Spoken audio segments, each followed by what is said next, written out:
नमस्कार फ्रेंड्स, टेकधूम की और एक नई वीडियो में आपका बहुत बहुत स्वागत है। तो फ्रेंड्स, आपने कभी ना कभी ये सुना होगा 4G और 4G प्लस, है ना। तो आपको कभी कभी आपके मन में ये भी सवाल आया होगा कि इन दोनों में एक्चुअल में डिफरेंस क्या है। और उसके बाद आपके मन में ये भी सवाल आ रहा होगा कि वाकई 4G से 4G प्लस ज़्यादा फास्ट स्पीड देता है क्या। तो यही सारी चीज़ों के बारे में आज हम इस वीडियो में बात करेंगे। तो चलिए आगे बढ़ते हैं। तो फ्रेंड्स, बेसिकली जब भी हम बात करते हैं 4G या फिर 4G प्लस के लिए, तो दोनों के दोनों चीज़ें जो है वो LTE के ऊपर डिपेंडेंट होते हैं। ठीक है। तो LTE या फिर 4G में जब भी हम नेटवर्क के बारे में बात करते हैं, तो आपके जो नेटवर्क की टावर होता है, तो वहाँ से कुछ फ्रीक्वेंसी या फिर जिसको आपने मेगाहर्ट्ज के नाम पे सुना होगा, ठीक है, तो उस फ्रीक्वेंसी के जरिए कुछ सिग्नल्स भेजे जाते हैं। और ये जो फ्रीक्वेंसी होते हैं, फिर उसको किसी फ्रीक्वेंसी को ये क्या बोला जाता है, एक बैंड का नाम दिया जाता है। जैसे आपने रेडियो में सुना होगा, रेडियो में बैंड होते हैं, तो इसी तरह यहाँ पे भी कुछ बैंड्स आते हैं। ठीक है। तो जैसे कि आपने अभी स्क्रीन पे देख रहे होंगे, यहाँ पे मेरा 2300 मेगाहर्ट्ज का जियो का जो है नेटवर्क आ रहा है, और एयरटेल का 1800 का आ रहा है। तो ये 2300 जो जियो का हो गया, ये हो गया आपका बैंड 40।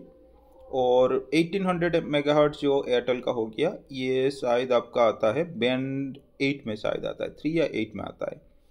ठीक है। तो जियो के पास अभी के लिए अगर हम बात करें, तो जियो ऑल ओवर इंडिया में 3 बैंड में अपना सिग्नल को प्रोवाइड करता है, या फिर आपके इंटरनेट वगैरह आपके चलते हैं। तो 3 बैंड जो है वो हो गया आपका बैंड नंबर 5, बैंड नंबर 40, और आपका हो गया बैंड नंबर 3। ठीक है। तो तीनों तीनों जो बैंड है उसमें स्पीड का भी कुछ डिफरेंस आता है, स्पीड में भी वेरी होते हैं। ठीक है। और तीनों बैंड में अलग अलग से आपके इंटरनेट का स्पीड वगैरह आपको प्रोवाइड किया जाता है। जैसे जियो का अगर आप बैंड 3 के बारे में बात करोगे, तो वहाँ पे क्या होता है, आपको थोड़ा अपलोड ज़्यादा मिलता है, और डाउनलोड भी अपलोड के आसपास आ जाता है। बैंड 5 के बारे में अगर आप बात करते हो, तो उसमें क्या होता है, डाउनलोड अपलोड आपका लगभग सेम आते हैं। और बैंड 40 के बारे में अगर आप बात करोगे, तो बैंड 40 में क्या है, डाउनलोड स्पीड जो है बहुत ज़्यादा आता है, लेकिन अपलोड स्पीड आपका कम आता है, 1 2 3 4 5 6 MBPS जैसे आते हैं। तो ये हो गए। एयरटेल में भी ऐसे ही है, 3 बैंड एयरटेल के होते हैं, 3 8 और 40। तो जब भी हम नॉर्मल 4G के बारे में बात करते हैं, तो अपने फ़ोन में भी 4G को सपोर्ट करने के लिए कुछ बैंड सपोर्ट का ऑप्शन होता है, जैसे अपने फ़ोन भी बैंड को सपोर्ट करना चाहिए। ठीक है। अगर मान लो मेरे फ़ोन में बैंड 5 सपोर्टेड नहीं है, तो जियो का बैंड 5 का सिग्नल मेरे पास नहीं आएगा। वैसे ही बैंड 40 का अगर सपोर्टेड नहीं है, तो बैंड 40 का नहीं आएगा। तो जब भी कोई फ़ोन बनाया जाता है और उससे 4G सपोर्टेड बनाया जाता है, तो उसमें भी कैपेबिलिटी ये दे दिया जाता है कि उस बैंड का सिग्नल को एक्सेप्ट करने के लिए जब भी आप फ़ोन के स्पेसिफिकेशन देखते हो, तो आपको बैंड का लिस्ट वहाँ पे मिल जाते हैं। ठीक है। तो 4G फ़ोन में बेसिकली जो नॉर्मली 4G फ़ोन्स होते हैं, इसमें क्या होता है, आपके फ़ोन एट ए टाइम एक ही बैंड को रिसीव कर सकता है, या फिर एक ही बैंड के सिग्नल को एक्सेप्ट कर सकता है। जैसे मान लो आपके जियो है, और आपके पास एक नॉर्मल 4G फ़ोन है, और वो बैंड नंबर 5 पे ऑपरेट कर रहा है, तो ये बैंड नंबर 5 पे ही ऑपरेट करेगा। कभी अगर मान लो बैंड 5 से बैंड 40 का सिग्नल ज़्यादा हो गया, तो ये बैंड 5 से 40 में मूव कर जाएगा। फिर मान लो कभी उसको बैंड 3 का सिग्नल ज़्यादा मिला, तो बैंड 40 से बैंड 3 में शिफ्ट कर जाएगा। लेकिन एट ए टाइम एक ही बैंड पे वो चल पाएगा। ठीक है। इंटरनेट का सेंड रिसीव सब कुछ करेगा। ये हो गया नॉर्मल 4G फ़ोन में। लेकिन 4G प्लस फ़ोन में क्या होता है, आपका जो भी फ़ोन आपका 4G प्लस टेक्नोलॉजी को सपोर्ट करते हैं, बेसिकली इंडिया में जितने भी ऑपरेटर हैं, सारे 4G प्लस अब दे रहे हैं। एयरटेल, जियो और VI के बारे में मैं बात कर रहा हूँ। तो जो फ़ोन सपोर्ट करते हैं 4G प्लस को, उसमें एक्चुअल में क्या होता है, 2 बैंड या 3 बैंड का कॉम्बिनेशन बन जाता है, जिसे हम बोलते हैं एग्रीगेटर। तो मैं यहाँ पे वाईफाई डिस्कनेक्ट करके भी आपको दिखा सकता हूँ। ठीक है।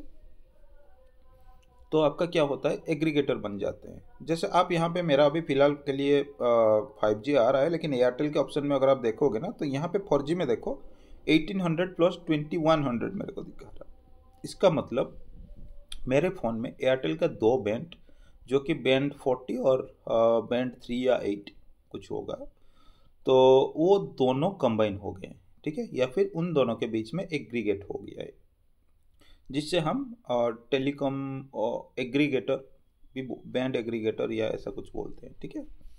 तो इससे बेसिकली क्या होता है, मान लो आपके एरिया में जियो का सिम है, आपके पास जियो का सिग्नल है, आपके फ़ोन 4G प्लस को सपोर्ट करता है, और एट ए टाइम आपके जो कैरियर एग्रीगेटर जिसे हम बोलते हैं उसमें आपका 4G प्लस में क्या हुआ, दो बैंड आपका कंबाइन हो गए, जैसे बैंड 3 और बैंड 5 हो गए, ठीक है। तो उसमें क्या होगा, मान लो बैंड 3 में आपका जो डाउनलोड स्पीड था वो 10 Mbps था, और बैंड 5 में आपका डाउनलोड Mbps जो है 20 Mbps था।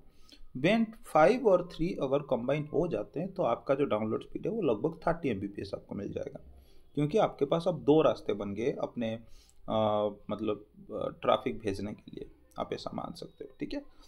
तो उसमें क्या है, आपका स्पीड जो है ज़्यादा हो जाता है या फिर बढ़ जाता है।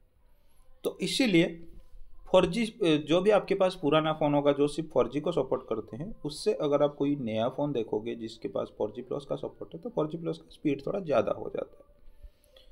तो 4G और 4G प्लस में बस नॉर्मल सा यही डिफरेंस होता है, और इससे ज़्यादा कुछ नहीं। लेकिन 4G प्लस जो है वो 4G का लेटेस्ट टेक्नोलॉजी है, और इसमें इंटरनेट का स्पीड आपका वाकई बढ़ जाता है। लेकिन ऐसा नहीं, जैसे किसी किसी जगह में आपने देखा होगा 4G प्लस में भी आपके इंटरनेट स्लो होते हैं। वो क्यों होते हैं, अब मान लो आपके फ़ोन ने तीनों बैंड को भी कंबाइन कर लिया, तीन भी होते हैं, ठीक है। तो तीनों बैंड को कंबाइन करने के बाद या फिर एग्रीगेट करने के बाद भी मान लो आपके तीनों बैंड में भी बहुत सारे यूजर्स अब यूज कर रहे हैं, और वो ऑलरेडी यूटिलाइज्ड हो चुका है और ज़्यादा नहीं है, 1 Mbps या 2 Mbps का स्पीड आ रहा है, तो वहाँ पे आपको 3-4 Mbps ही आएगा, उससे ज़्यादा नहीं आएगा। वो डिपेंड करता है कितने यूज़र उस बैंड के ऊपर यूज कर रहे हैं, और उसके बैंड का जो भी बैंडविड्थ अवेलेबल है उसको कितना यूटिलाइज कर रहे हैं। बस यही इन्फॉर्मेशन था। आशा करता हूँ ये वीडियो आपको अच्छा लगा होगा। अगर वीडियो अच्छा लगा है तो वीडियो को लाइक कर लीजिए और चैनल को सब्सक्राइब कर लीजिए आगे ऐसे बहुत सारे जानकारी पाने के लिए। धन्यवाद।